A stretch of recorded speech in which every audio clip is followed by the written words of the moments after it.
This is Chris, the founder of Koia, a consumer brand that sells plant-based protein drinks. He scaled it from zero to over $100 million a year in revenue. What's insane about Koia is that they barely touched Meta or paid ads. They did the opposite, focusing 100% on retail distribution first. And it worked. You'll now find Koia in over 35,000 stores, and it's not going anywhere. So today, I'm in Anaheim, California with Chris to break down exactly how he mastered retail distribution and how you can too. Chris, what's up, man? What's happening? How are you? Good to see you. Where are we? We're at Koia's manufacturing facility. And what is Koia? Koia is a better for you protein drink that's scaled in 35,000 points of distribution across the country. How big is this brand? We're into the 9 figures in revenue. You're selling 3.5 million bottles per month. How? We would focus almost exclusively on distribution. If the product's not available at a store, it can't be bought. So the first thing is to make sure we have distribution, and we've currently scaled that to 35,000 points of distribution across the country. And that means everything from making sure it's on the shelf, priced properly, we have discounts, there's shopper marketing, we're capturing the consumer at the point of purchase. All of those things really matter. Can you walk me through what it looks like to actually get into 35,000 retail doors? The reality is it starts with one. Any point of distribution is really valuable, and you have to make it work, because the most important metric, in my opinion, in beverage, but maybe in CPG, is called velocity. How many units are you selling out of the store? So if we get in one point of distribution and we have great velocity, it gives us a great story to go out to all the other retailers in our retail meetings and show them product that they're missing, the retail sales that they're missing, the customer that they're missing. That's the first step. The second is finding access to those buyers. And sometimes we do that through broker partnerships, which are people that will represent brands to retailers like Target. Sometimes we have direct line of communication. Then we go in and present our product, tell them what we're gonna do, why our product is different, and then we have to execute. So we get the product in their doors, we run promotions, we build awareness to their shoppers. It's kind of just a rinse, wash, and repeat cycle once you start it. How do you think about like the marketing motion that needs to work in tandem with expanding retail doors? Because I imagine if you're in 35,000, that's across the entire country and even potentially beyond for some brands. I imagine you don't want to like drop it into certain areas where you don't have like a marketing presence, because low velocity probably means a retailer won't look at you again if it doesn't work. That's right, you get one shot at a retailer, so you really need to make sure you make it work. So to your point, I think there's two different approaches. One is a geographically constrained approach. You can pick a geography, you can try to get in every store in that market, you can support it a little bit more efficiently, and that's a nice way to grow it. The other way is that you can pick a retailer, which is what we did. We launched in Whole Foods nationally. It was difficult to support it and expensive, but we knew we had to win. So with Whole Foods as an example, I always say we did like things that really weren't scalable. So we went and did demos in person. I led some of them, some of our team did. We got firsthand feedback on what people thought about the product. And in beverage, there's a saying like liquid to lips is key, right? People have to try it before they buy it. Demos was a big part of how we launched the brand. There was an interesting stat that I heard that shows how much opportunity there is in retail. At one point in a Southern California retailer, we were the #1 product in our set. We learned that 7% of the people that came into that store shopped that set, and 8% of the people that shopped that set bought our product, and we were #1. So there was a huge opportunity for people who were already shopping in that store and already shopping in that set to be converted over to our product. So how do we do that? We might run temporary price discounts. That gets people to try new flavors. We might run collabs with a like item, buy a banana, get $2 off of a Koia, something like that. But focused as close to the point of retail or close to the point of purchase as possible, we found is the most efficient spend, especially in the early days. And what about something I think about when I walk into a retailer, when I look at like a beverage shelf and there are 1,000 cans and bottles and they all kind of look pretty similar. What would be your advice in terms of like how do you stand out from a marketing or a packaging perspective? Because I feel for the impulsive consumer who isn't coming in to buy a specific product, they're gonna look and then make a decision in 2 or 3 seconds. Yeah, you said it perfectly. All the things look alike. So the first step is make it look not alike. Make it look not like everything else. And I think the other thing is you have to make your label work really hard for you. You have a few seconds of a consumer's attention. You know, what are they really thinking about when they purchase your product? And make sure that's on the front label. So for us, it's high protein. So we call it the grams of protein, 18 grams of protein. We know low sugar is really important, so 4 grams. And then these, I think, are secondary attributes that our customers care about: dairy-free, non-GMO, soy-free. But that front label does a lot of work for us. If I can get you interested enough to pick up the bottle and look on the back label, we've done most of the work. And how many iterations would you say you've gone through? Probably 6 over the course of 9 years. The bottle and the label are constantly evolving. That may be because we've launched additional lines and we want coherence across all of the product lines. That may be because the attributes change or because the trends change. Getting into a retailer is nothing like selling online. There's a gatekeeper. A team decides if you're in or out. And most of the time, it's out. Slower, harder, higher stakes. Chris has spent years learning how to win it. What advice would you give to a brand that's a step or two behind you that's thinking about like innovation for their own business, given just like what you've learned over the years doing this so much? You know, there's different reasons to innovate. Sometimes you're innovating early on because you're trying to find the product that fits the market. So like back in my first company, we did that. For 2 years, we had a product that we were pushing out there was not really showing product market fit. So we innovated based on customer feedback and found it. So that's one reason. The other reason is to actually expand, and you know that you then have to maintain your base.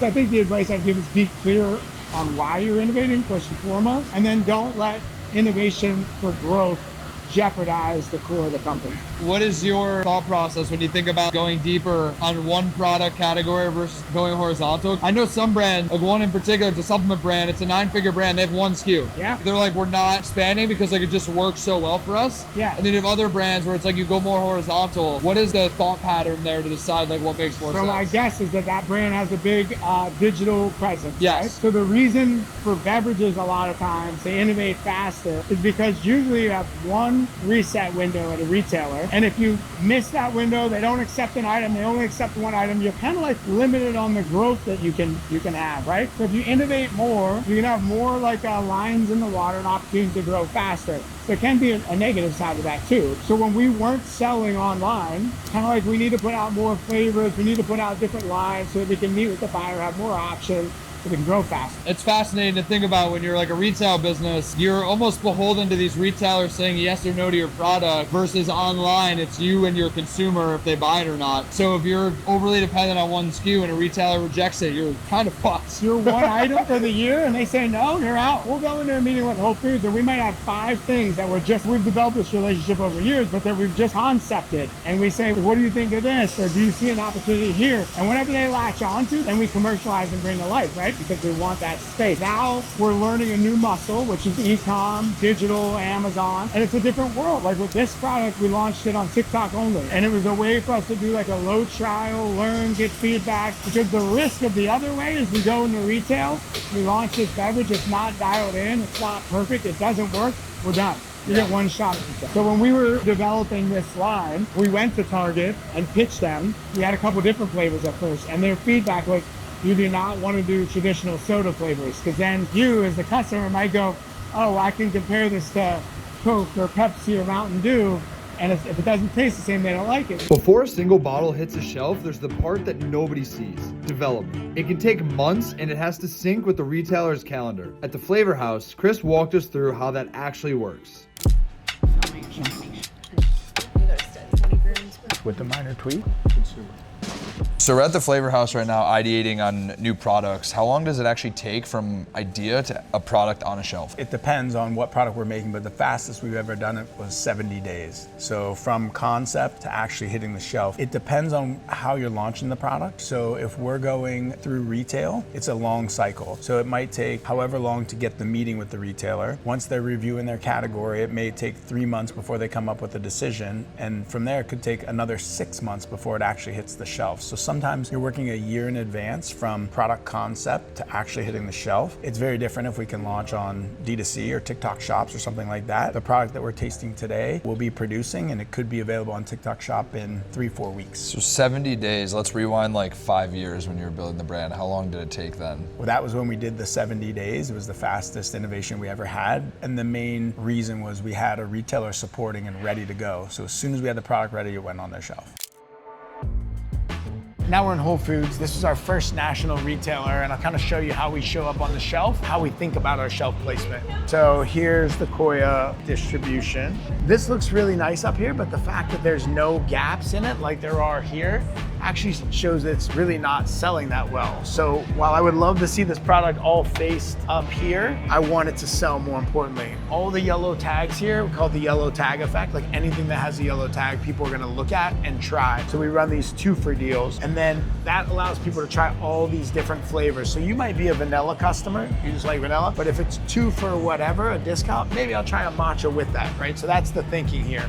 So it's a way to like expand horizontally, essentially, to get people to try new flavors. That's right. And then we were talking earlier about how hard the label has to work for you, and our new Elite line is a good example. So what we did is we were looking at the consumer trends, and we realized like protein maxing was a thing. And so we wanted to really highlight the fact that our product had 32 grams of protein and 6 grams of fiber, perfectly on trend. So you can see on that label, that's the main 2 call out. You can look at the difference in the packaging and like how they evolved with their Elite branding. It's just like so in your face here with 32 grams, and the 18 grams is so much more subtle. And then if you look at the other products on the shelf that you're up against, it's like they also have their protein gram amount like so in your face. The label has to work hard for you is the point. Getting into 35,000 stores is one part, now you have to supply it. Chris produces and distributes 3.5 million bottles a month. This is how. So here's our Koia manufacturing facility. What would you say is the biggest advantage of being able to own the entire manufacturing facility? Because from my understanding, that's not very common for a lot of brands in your category. Yeah, it's pretty rare in beverage, and there's 3 main benefits. We can control the quality in this manufacturing facility. The second aspect is that we can react to the demand spikes. So if sales are going better than expected, we can get additional line time and produce our product. And then the third is there's an opportunity for significant cost savings when we produce the product. What would you say are the biggest line items in terms of cost savings that you get off the top as soon as you bring this in-house? Well, when you're working with an outsourced co-manufacturer, they have to make a margin on their time as well, right? So all the employees of this facility are full-time employees. So there's essentially the opportunity for more efficiency. We can work with the employees longer, and there's efficiency gains. So are all the people that are in this facility right now are Koia employees? Everybody that works here is full-time employees of Koia specifically. And how many employees are working in this facility? There's about 50 in here at any one time. Previously, before you owned your own manufacturing facility, you're basically paying for access to these employees of these other partners, and to your point, they're charging a margin on that. That's right. So we would pay for line time to run in their facility, and their employees would be their team, and we would just want access to their team and their lines. What were you guys doing before this setup, and what was the inflection point that you hit when you realized that you had to make a change? Yeah, so what we used to do is we used a co-manufacturer, which is great because we didn't have to invest in our own facility, but we were not able to control kind of our own destiny. We had to produce on their schedule, there were additional costs. And so the real inflection point for us was during COVID, when the supply chain was really wonky. There were all kinds of risks exposed. There aren't many people who produce products like this. And so we decided that was the time we needed to vertically integrate and buy our own manufacturing facility. And once we did that, we looked at all the operational efficiencies that that could bring. And that's where we decided that we would take half of the building to make our manufacturing facility, but this half of the building to be our refrigerated warehouse. Because the way that used to work is the production facility would make the product, they would store it in refrigerated trucks outside of their gates. They would then have to ship it over to a warehouse facility, a refrigerated warehouse facility. All of those steps are additional incremental costs that we're able to save in this facility. At scale, as we scale to over 100 million in revenue, every penny really matters. We're putting out 3.5 million bottles a month from this facility. Mind-blowing. One example of how we can save money is these high density racking systems. We're able to put more product in a smaller space, which obviously takes our overhead down significantly and adds pennies to the bottom line. So here's what I learned. Consumer brands aren't always one on meta ads. They're one on distribution, accessibility, shelf velocity, and the infrastructure to supply it. That's how a brand nobody knew about 10 years ago is now selling 3.5 million bottles a month. It's not easy, but when you figure it out, you win big. Go check out Chris at all his socials and make sure to subscribe for more behind the scenes of brand building.